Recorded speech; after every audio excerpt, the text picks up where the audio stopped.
nós temos o prazer de receber aqui no ciclo o Marcelo Terra, que nos faz a gentileza de vir aqui conversar conosco, fazer algumas reflexões sobre o tema do distrato imobiliário. Marcelo é advogado formado pela Faculdade de Direito do Largo São Francisco, da USP. Ele é sócio do escritório Duarte Garcia Serra Neto e Terra e é coordenador do Conselho Jurídico da Presidência do Secov. Então vamos ouvi-lo. É um tema espinhoso, tem havido mudanças legislativas, há muito que escutar e aprender com o Marcelo. Marcelo, por onde começamos? Pelo começo. Pelo começo. Mas mais nada, obrigado pelo convite, professor, Ana. É uma honra estar aqui com vocês, com todos os assinantes e ouvintes. O tema é distrato imobiliário. Acho que é importante, inicialmente, nós contextualizarmos o que é esse tema para o mercado imobiliário. O distrato tem um sentido técnico, mas na mídia ficou de um jeito como distrato, como sendo a extinção contratual, pura e simplesmente, e às vezes até a extinção independentemente de motivos. Simples extinção do contrato. O que acontece no mercado imobiliário? Tanto o incorporador quanto o loteador, eles são produtores de imóveis. Qual é a sua atividade? É a venda de imóvel. Em contrapartida, recebe o preço. E normalmente um preço pago parceladamente. Com a crise imobiliária que o Brasil sofreu nos últimos anos, muitos compradores de lotes, muitos compradores de apartamentos, entenderam que teriam o direito de, pura e simplesmente, desistir da aquisição e pedir de volta uma parte substancial do preço até então pago.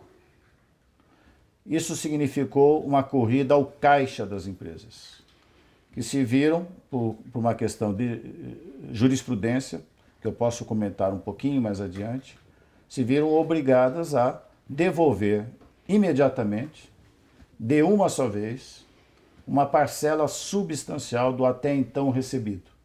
Dinheiro esse que não estava no caixa da empresa, ele estava empregado na obra, no tijolo, na prestação de serviço. Então houve essa corrida ao caixa, significou para as empresas e os balanços das empresas de capital aberto do mercado imobiliário, demonstram nesses últimos anos o efeito econômico e financeiro dessa corrida ao caixa.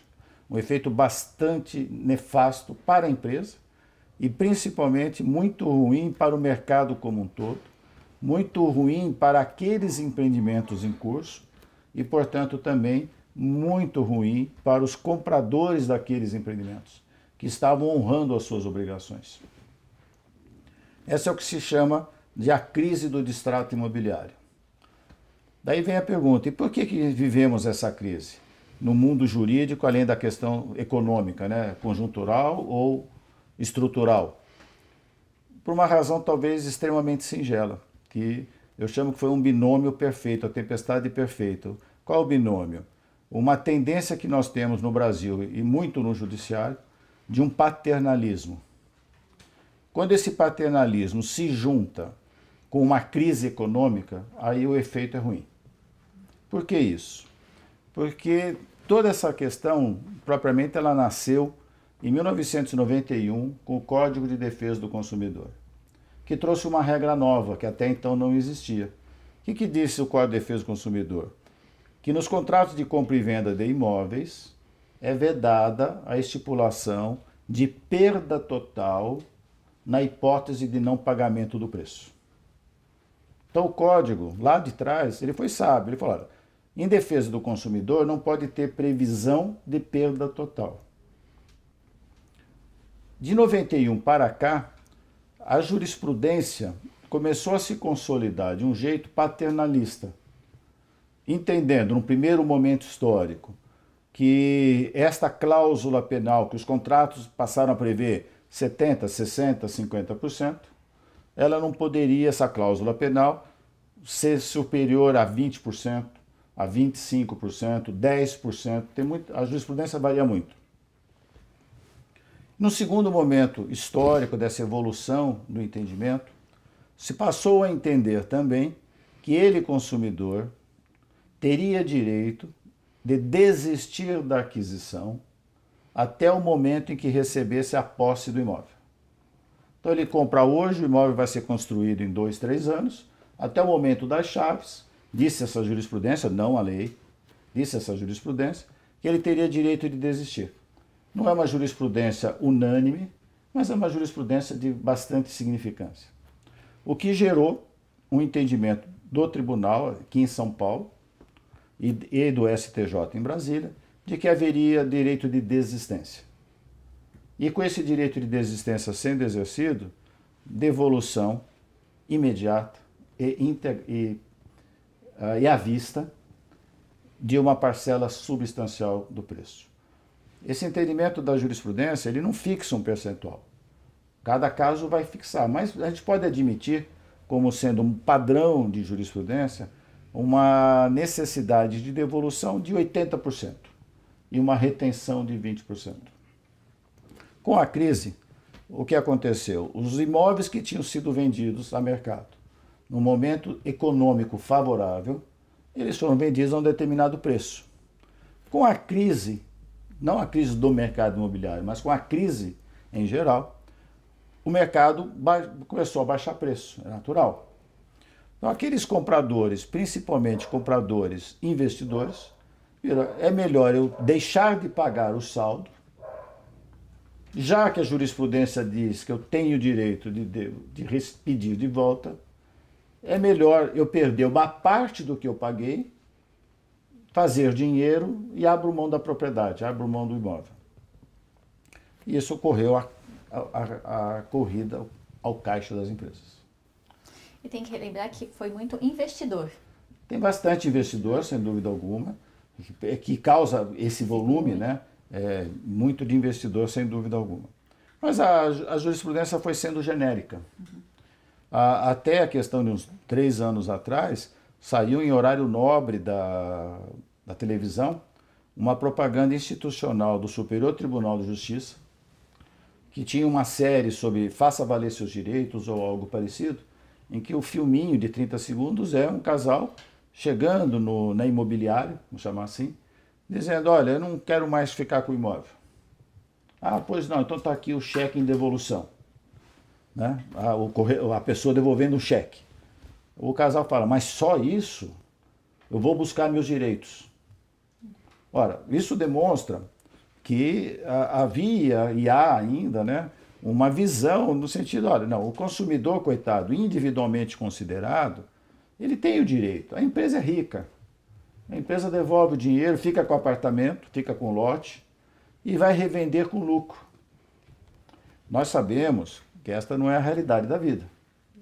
Que no momento de mercado aquecido, quando o preço está em ascensão ou estável, se aquele comprador não pode pagar, se aquele comprador não tem mais interesse, mudou de cidade, ou o investimento dele ele quer aplicar em outra situação, ele revende a unidade.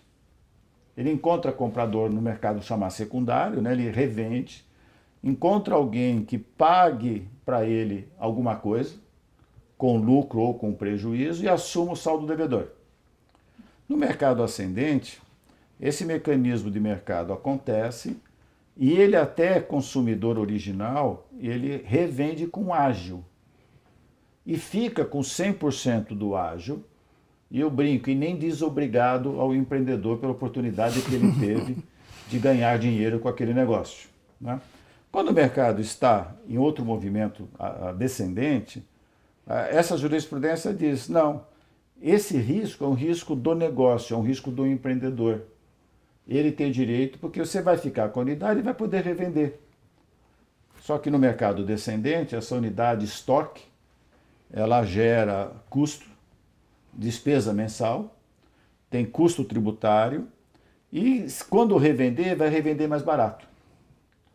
E sem se falar no desequilíbrio do caixa, efetivamente, né? Ela vendeu a empresa, contava em receber aquele dinheiro, para que aquele dinheiro até mesmo construir o empreendimento. Quando esse dinheiro, esse fluxo é quebrado, ela tem que buscar outras fontes de recursos. Seja capital próprio, que tem custo financeiro, seja um capital alheio, que também vai ter custo. Então, a ordem normal da vida não é essa. Mas assim começou a entender a jurisprudência e a fixar um entendimento. A pergunta é sempre a mesma, né?